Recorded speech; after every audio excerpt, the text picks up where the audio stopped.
From the Whiskey Tangent Studios in Marlton, New Jersey, this is Whiskey Tangent News. Hey everybody, this is Ed from the Whiskey Tangent Podcast here with another whiskey news episode. And we have special guests on this one. A couple of people that you've heard many times on the podcast. Of course, the mayor, Siobhan. Hello, everyone. And everybody's favorite whiskey pixie, Sue. Hello. I'm here too. And Scott's here. Hey, Hi. Scott. Oh, As always. I mean, Jesus I Christ. always introduce I'm Scott. always here. It's literally my apartment. And in case he wants to use it because he's needy, hey, it's a Whiskey Tangent Podcast. I'm Ed. I'm Scott. I'm needy. All right. And what is this, a news episode? Yeah, we're this doing? is news, This yeah. is the combo news. The special March-April hybrid news, which you've never done before. It's groundbreaking. Oh. Groundbreaking podcasting. I did print you out something. Do you have more under there? Oh, or let no? me see. No? No. Oh, hold on. I got to print something for you. Oh, shit. 2,000 years later. Today on the news, we're going to have three categories. Of course, always industry news. We have some sports news revolving whiskey, and then the ever cumbersome legal news. New whiskeys you can buy this month, and of course, what's coming up in the next 6 weeks. Yeah. And we yeah. won't have another one until May 15th or something. Exactly. I mean, you'll be newsless for like a month and a half. So Well, they already please were. pay attention. Right. So it is April 2023, and here's all the news that's fit to drink. In industry news, from Whiskey Advocate, MGP's strategic 5-year plan is showing success. As we've discussed on this podcast, if you're a whiskey lover, you've definitely tried some MGP whiskeys, whether you knew it or not, because the Indiana distillery has fueled the modern American whiskey boom by supplying to distillers like High West, WhistlePig, Angel's Envy, Bulleit, and many, many others. But as the whiskey boom moved beyond its initial explosion, craft distillers started using their own coming-of-age whiskey, and competitors like Bardstown Bourbon Company began to eat into MGP's business model. So in 2018, they began cutting the minimum order requirements and adding new services like customized barrel entry proof and the use of MGP's rickhouses. They also launched their own brands like Rossville Union, Eight & Sand, and several George Remus whiskeys, one of which made it to our Whiskey Madness finals. But the centerpiece of their revamp was the $475 million acquisition of Luxco in 2021, along with their brands Rebel, Minor Case, Yellowstone, Old Ezra, and Blood Oath. And it looks like it's all starting to pay off, with 2022 sales increasing 25% to $782.4 million, which included their branded spirits that collectively saw sales rise 30% to $237.9 million, with the higher end of their portfolio rising a whopping 56%. Was that for the quarter or for the year? For the year. Okay, Wow. so for 2022, Fantastic. they did it. All right, that Correct. Yeah. I thought you said for the quarter. For me, I was like, wow, that's a ridiculous quarter. Oh, yeah. Great year. And they, I mean, 50% for their brands and 25% overall for a company that already was doing a lot. Yeah. That'd be like if Ford sold 25% more cars next year. That's pretty Exactly. So the next story is from VinePair. Pernod Ricard acquires Screwball. Ooh. good. Oh, Yeah. Jesus. Late last month, spirits conglomerate Pernod Ricard announced that it acquired a majority stake in the flavored whiskey brand Screwball, citing the growing customer interest in flavored whiskey as motivation for the purchase. Indeed, as we highlighted in episode 59, flavored whiskeys are seeing a surge in recent years, with some estimating that the subcategory accounts for 25% of all whiskey sales worldwide. Founded in 2018 by Stephen and Brittany Yang, as we discussed in a whiskey short way back in season 4, and Siobhan was there for that one, Screwball Peanut Butter Whiskey has was a since good one. distinguished itself as one of the most significant brands in the flavored whiskey category and was named one of the fastest growing companies by Forbes magazine. The acquisition price was not disclosed by either company. I mean, what do you think that would be? $1. $1.25. I bid $1.26. It's Ba-ba-ba-dum-bum. it's a one whiskey company. So, like, what? I know, right? 50 million, maybe? I mean, that's a lot. That is a lot. Yeah. Well, all right. So Luxco was bought for $470 million for Right. all their brands, Yeah. including Blood Oath and the Old Sure. Ezra. Yeah. So That's what I'm saying, 50. all right, we'll That's live at the there. high end, though. We'll live there. I agree. mean, we don't know what facilities it is. It's like the buildings, Rickhouse Distillery. I don't know anything like that. So the next story we have is 4 craft distilleries reveal expansion and renovation plans. So we have 4 mini stories. First one is from the Whiskey Wash. This is New Riff. New Riff Distilling has started a $3 million renovation at their Newport, Kentucky distillery, including the first floor gift shop space and the third floor event space, which will pave the way for a new home for the Aquifer, the distillery's tasting and cocktail bar. From WDRB in Louisville, Heaven's Door, a 144-year-old church in Louisville's Nulu district, will soon be home to a bourbon tasting room, art museum, and live music venue called The Last Refuge. And no God. And no God. For music legend Bob Dylan's Heaven's Door spirits. Complete with a whiskey bar and restaurant, 2-story art gallery, and event space. From Fox 17 Nashville, Uncle Nearest. I had an Uncle Nearest. He was too close. The Nearest Green Distillery in Shelbyville, Tennessee. Uncle Learist. Opened a state-of-the-art entertainment venue, restaurant, including a bar, longer than 2 Boeing 747 airplanes. That's what they all say. Wow. The live music venue has an indoor and outdoor stage and can host more than 15,000 guests. And the bar, measuring 518 feet, wraps around the venue's indoor stage and houses 17 stations featuring cocktails made from Uncle Nearest premium whiskey. That's amazing. Yeah. Amazing. And the last one is from Inside Hook, Blue Run. So possibly the coolest project, Blue Run Spirits just announced an ambitious $50 million whiskey distillery and headquarters in Georgetown, Kentucky, designed by the Copenhagen-based architectural firm BIG. He's not notorious. Who the heck is this? Paging me at 5:46 in the morning. Crack of dawn and now I'm yawning. Who designed Google's headquarters as well as the Lego Museum. Early digital renderings showcase a 35,000 square foot distillery and a 20,000 square foot rickhouse dubbed Meander, which is meant to evoke the journey of the limestone-rich water of the Royal Spring in Georgetown as it winds its way through the distilling, aging, and blending process. And I want to show you the picture of this because God. it's absolutely astonishing. Oh my God. Look That's at this. Gorgeous. Oh, we'll make sure we put that in the Instagram. We will. That's almost impressive as Lego Ed. Lego Ed. Set a Guinness Book of Records for number of Legos from one person statue. 12,572. Okay, so in sporting news,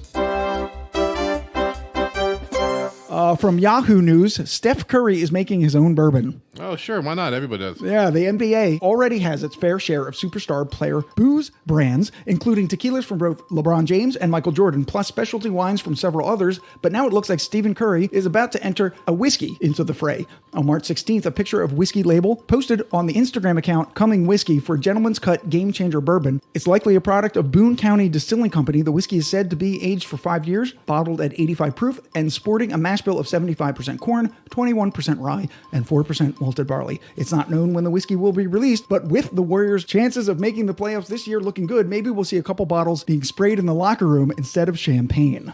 First of all, that would burn your eyes. Second of all, Yes. whenever it comes out, I can anticipate it being slightly overpriced because of his name. And by slightly, you mean very. That's right. So the next story we have from the Whiskey Raiders, paralyzed former college football player unveils new whiskey brand. This is actually courtesy of Siobhan, who turned me onto this one. Eric LeGrand, the former Rutgers University football player who was paralyzed from the neck down while making a tackle during a game in 2010, has launched a whiskey brand with a new 2-year-old 88 proof Kentucky Straight bourbon named after himself. Said LeGrand about his whiskey, I wanted to create a brand that represents me, and I feel like whiskey is the perfect thing. It takes patience, it's something that's tough and strong, and something that you celebrate life to. A lot of times people see someone in a wheelchair with a disability and they think that they can't enjoy alcohol and other things, and I wanted to end that stigma. Available now in Kentucky, New York, and New Jersey, Eric LeGrand Whiskey will donate a portion of every case sold to the Christopher and Dana Reeves Foundation, a nonprofit dedicated to curing spinal cord injury. Very nice. Ed, do you remember Eric LeGrand? The injury and all that? I do remember it. Anytime that happens, being a football coach for over a decade, and even a little college, like we had the player who actually had cardiac arrest this year in the NFL. It was a big deal. It's freaky things. Things happen. It's a very fast-moving, violent sport. You can only protect so much. But it seems like he's coming to a good place and he's doing something productive. I'm really happy for him. And he's in New Jersey. Absolutely. Right. The third story is from WOTC 11 in Atlanta. Conor McGregor does something nice for a change. April Fools. Seriously. No, this is actually, he did. Okay. Yeah. Former MMA fighter and Proper 12 brand ambassador Conor McGregor, after paying a visit to Savannah, Georgia's St. Patrick's Day parade last month, has donated $100,000 to the city's fire department. McGregor's team initially reached out in January and even stopped by to have breakfast with the first responders before the parade. Said Chief LZ Kitchen, we have received donations, but none of them from an individual in that amount. When we saw the number, we were like, are they serious? Well, they were. The chief indicated that the money will go toward helping buy gear that protects firefighters from carcinogen exposure, as well as for programs aiming to hire more women. Ladies, would you like to fight fires? Not me particularly. In Savannah, Georgia? But if Okay. anybody else wants to, please. They have openings for you. Yes. So in financial news, Ed has a story. Right, so there's a rare 36-year-old redemption bourbon that we believe was sourced from MGP that was left over from when Seagram's ran that distillery. And it's one of the oldest bourbons in America. And it went up for auction. I believe it was barreled in 78, bottled in 2010, and they've been waiting to do something with it. Yeah. There's only 18 bottles, so they put it up for auction. The focus of sale was on American whiskey, which highlighted variety distilleries, and brands included Pappy Van Winkle, Willett, Michter's, Double Eagle Very Rare, and Buffalo Trace Antique Collection. And the showpiece of this particular auction was an $18,000 bid for the 36-year-old redemption. From the beginning to end, this elder statement is a pure revelation for true bourbon lovers. It begins with aromas of leather, grilled meat, cherry wood, cigar boxes. Grilled meat's just very Grilled meat. Yeah, that's a weird one. On the palate, you find dried orange and cinnamon mingling with the sweet smoke. It cascades into a medium-length finish with lingering notes of cherry wood, citrus, and most prominently, a lasting memory of how unique bourbon can be. So it's financial news because if you have $18,000 to buy one bottle of whiskey, well then, yeah, you just have more money than you know what to do with. I know. After you sent that to me, I looked it up on Cask Cartel, and they're selling it for like $46,000. Yeah, I think it's like nobody's buying it. The one I saw was $41,999. That's it, $42,000. Yeah. That's absolutely insane. Right, I bought it for 18 at auction. Let me flip it for over double that. Yeah. All right. So in legal news. From USA Today, lawsuit over fungus halts operations at Jack Daniel's. Damn. Wait, that sounds big. Sounds serious. You've no doubt heard about the angel share, the portion of whiskey that evaporates from the barrel as it ages, but have you heard about the black fungus that it attracts? Well, we mentioned it very briefly once before, but it thrives on ethanol emissions, is found worldwide, and can produce a thick black crust-like coating that colonizes nearly every nearby surface, causing extensive aesthetic damage. It wrecks patio furniture, house siding, automobile paint jobs, and even trees. Luckily, however, there has yet to be any evidence that it affects human health. So wait, to be clear, it's not like The Last of Us? It's not going to No. be... It's not one of those fungus... No, it's not that kind of fungus. Okay. It's not hibernating underground? No. Okay. No. So what's the fungus have to do with Jack Daniels? Well, property owners Christy and Patrick Long of Lincoln County, Tennessee, filed a lawsuit arguing that Jack Daniels hasn't followed the required processes to build 20 rickhouses on a site near their home, nor have they provided any mitigation efforts to prevent the spread of the fungus, which has resulted in thousands of dollars in cleanup on their lands and others' lands. 6 rickhouses have already gone up, but in late February, a judge ruled that Jack Daniels must stop work on the 7th. For their part, Jack Daniels reps said that not only have they followed all required regulations, but that it's not currently technologically possible to prevent ethanol emissions without adversely affecting the quality of their whiskey significantly. So what's more important is basically the question. Yeah, I mean, I feel like... I feel the whiskey, but... Yeah, true, but I feel like if their whiskey is causing this damage, they should at least pay for some of it. Yeah. I paid for cleanup. Like, Exactly. It's part of can't doing believe- business. Can't believe they haven't made this go away already. They're doing a shitty job with that. We should never have heard of this problem. I totally agree. I mean, like, just throw a suitcase at them of cash and be like, all right. And by the way, free whiskey for life if you just shut the F up. I don't like whiskey, and then just smother them with a pillow. Like the Jack Daniels Mafia should have taken them out by now. Oh, look at Kevin and Karen's barn burn down. No, sorry. All right, so the next story is from Ireland News. Irish whiskey brand settles dispute with iconic American diva. Who, Conor McGregor? No. He's an Irish diva. Oh, okay. Yeah. In August 2021, the famed 5 octaves range singer Mariah Carey released her own brand of Irish cream liqueur that she called Black Irish as a nod to both her black and Irish lineage. Problem is, when Carey's company tried to distribute the spirit in the European Union and the UK, there was already an Irish whiskey of the same name, whose parent company claims had this trademark across the 2 regions. Like, don't you check into Yeah, that? don't you first? check think. that? Yeah. Doesn't Mariah Carey have Google where she's at? Does she have Wi-Fi? Exactly. Like, I mean, she's got like 100 million Twitter followers. I think she would have picked up the fact that... This exists already. Right. After lengthy negotiations, Black Irish whiskey producer Darker Still Spirits agreed last month to sell its trademark to Carey's company and rename its whiskey Born Irish. Oh, I'm sure they sold it at a very nice price. Exactly. Oh, they Are you paying attention, Jack Daniels? quote unquote agreed to. Yeah. Absolutely. Said one of the whiskey's creators, "We are delighted to have resolved this trademark issue with Mariah's team so we can sell our respective brands in our desired territories. Our name may have changed, but it still contains the same same innovative recipe, Irish whiskey aged in bourbon and stout casks and made dark with infusions of chocolate malt, roasted barley, and vanilla. And we're a lot more richer. Terms of the trademark sales agreement have not been released. Oh, sure. Right. She had to give him like $100 million in a handy. Oh, Siobhan will be right there. A handy while looking at a picture of Nick Cannon. She's like a Thomas H. handy or just an actual handy? Yeah, that's it has to be, and there has to be a Thomas H. Handy in the immediate area. All right, so the last story that we have before we get to the new whiskeys this month, winesearcher.com, 2 American liquor giants square off in court. Contentious.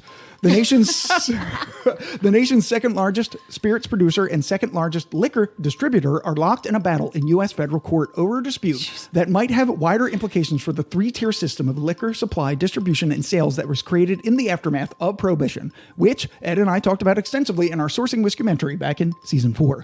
A lawsuit filed in January by the vampires at Sazerac claims that the Republican National Distribution Company, better known as the RNDC, which distributes spirits and wines in 21 states, owes Sazerac $38 million for products shipped late last year. Additionally, Sazerac argues that the distributor's practice of demanding that retailers engaged in tie-in sales in which they were required to buy a large amount of lower-tier products in order to get a case of highly allocated spirit is illegal.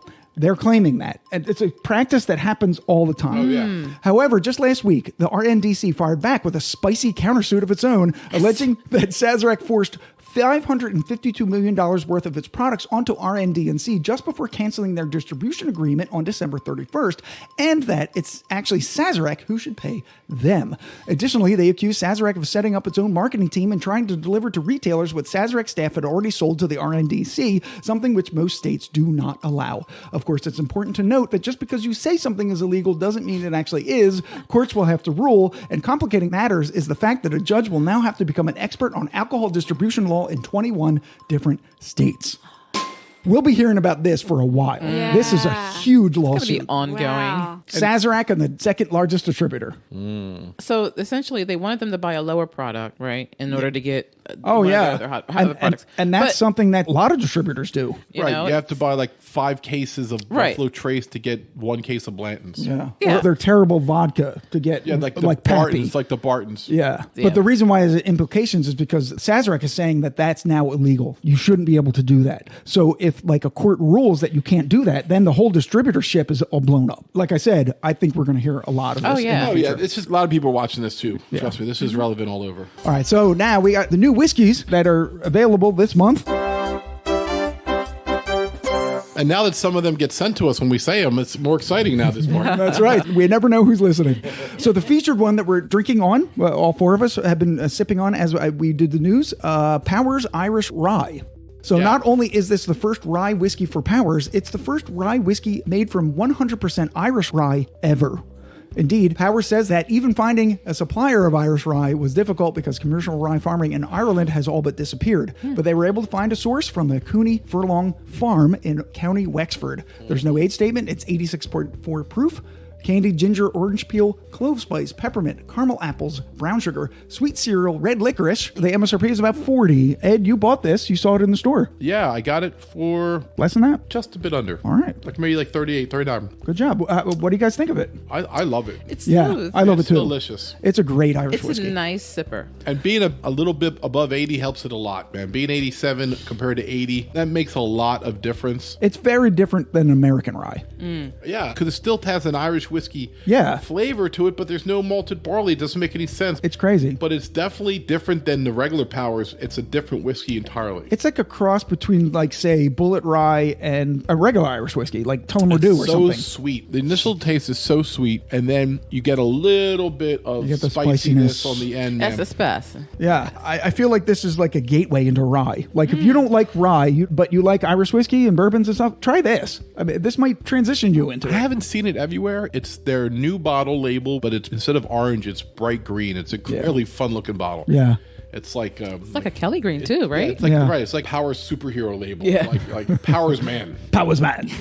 Yeah, we weren't really big fans of the new label of Powers, but I do like it in this color. I don't like it in their red color that they put their regular Powers in. Is it red or orange? I thought it was like a dark orange. Yeah, I guess it's like a dark orange. Are they going for the green because of Irish? I think they're going for green for rye. Because a lot of ryes are also in green. Yeah. Like Okay, there you go. But also Irish, yeah. So it could be both. It could be both, but I think it's probably because it's rye. Yeah. All right, so now the rest of the whiskeys that you can get this month, and there's quite a bit. Ardbeg BizarreBBQ. Oh, no. Oh my God. That sounds scary. Yeah, this is an Islay single malt scotch aged with an experimental cask toasting process utilizing double charred oak casks, Pedro Jimenez sherry casks, and the distiller's own barbecue casks that have been extra charred on an old-fashioned brazier. No age statement, but it's over 3 years. It's 100% malted barley, 101.8 proof, charcoal, soot, smoky wood, herbs and spices on the nose, barbecue ribs, ginger and anise on the palate, and massive hot finish of grilled artichokes and black olives. The MSRP is $92. Wow. That'll be a no. That's a no. Thank you, but no thank I you. said no. I'm going to drink my Powers over here and get 2 bottles of Powers. Chicken Cock Double Oak Kentucky Whiskey. In 2014, when there was a nationwide barrel shortage, some distilleries opted to age some of their distillate in used barrels instead of waiting for new ones. This is one such whiskey. But then Chicken Cock took it a step further. They aged it 8 years total, 7 years in used barrels, but then 18 months in a new barrel. 92 proof. The mash bill is not disclosed, but it could possibly have been a bourbon if it was originally aged in new oak. Dark chocolate covered berries, toasted coconut and caramel coffee on the nose, vanilla bean, waffle cone, berries, and warm baking spices on the palate, creamy finish of creme brulee and cinnamon flan on the finish. The MSRP is $99. I mean, that sounds delicious. It does. That's a good cock. Sounds like a tasty cock. Wow. Yeah. It's a chicken cock, remember, though. Never mind. Right. Right. All right, so the next one is Heaven Hills I'm a vegetarian. is Heaven Hills Heritage Collection 20-year corn whiskey. This is relevant because we're going to have a corn whiskey episode coming up.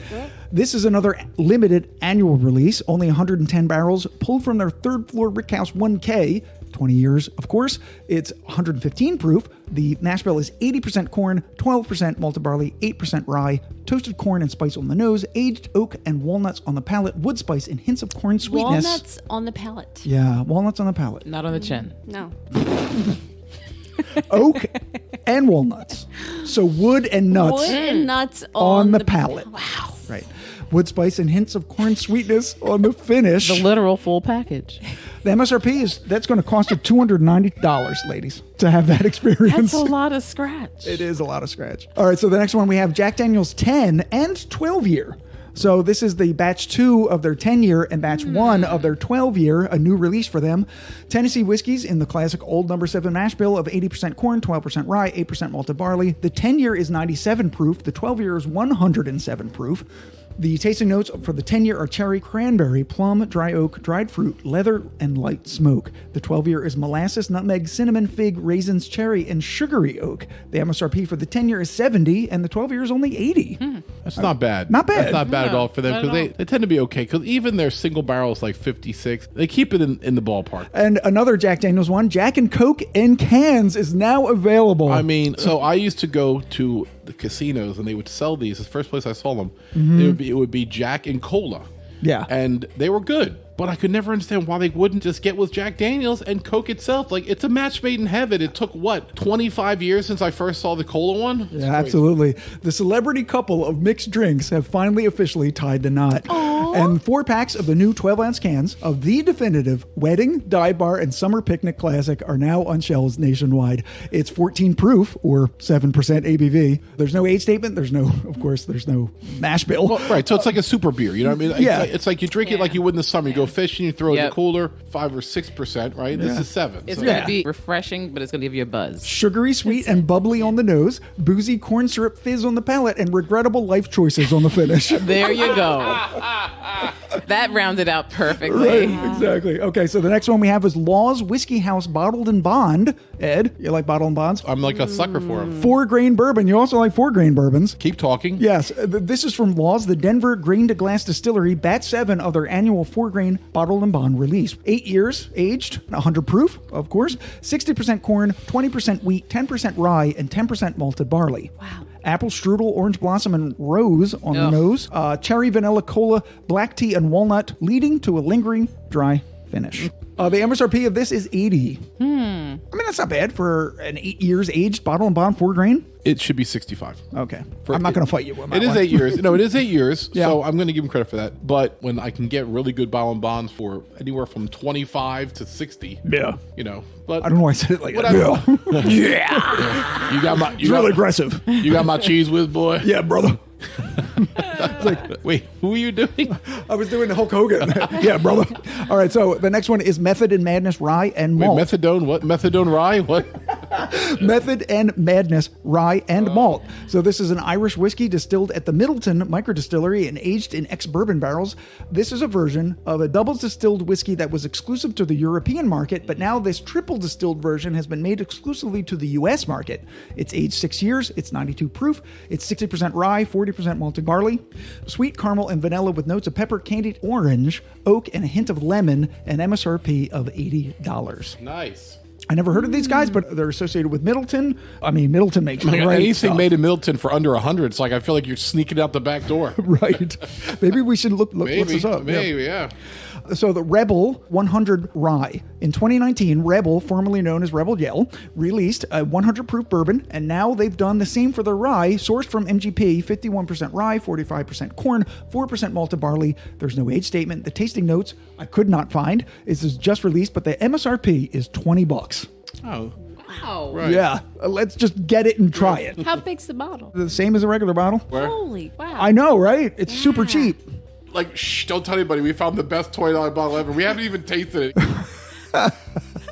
All right, so the next one is Writer's Tears. Oh. We tasted one of those expressions. They have a cask strength Irish whiskey. This is their 13th annual release of a cask strength whiskey, a blend of single pot still and single malt.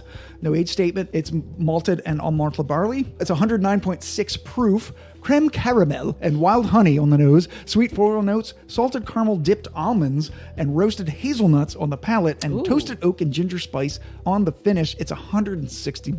Wowzers. It's a lot for Irish Oh whiskey. yeah, That is a lot. with like, you know, toasted chocolate dipped salted almonds. Yeah, you're gonna, the more alliteration and stuff you use, you're gonna, that price is gonna go up. The price goes up. Right. More Now watch. alliteration. Read the tasting notes again, and I'm gonna translate what a $40 whiskey is. Go ahead. Okay. Sweet floral notes, There's no floral notes in $40 whiskey. Go ahead. salted caramel dipped almonds, Salt, nuts, and some vanilla. and roasted hazelnuts, A little coffee and Nutella on the finish. toasted oak and ginger spice. Tastes like wood. And I'm more of a scary spice myself, Yes, I know. Wood and David Beckham's wife. but right. Oh no, that's Posh Spice. I'm Posh sorry. Spice. Okay.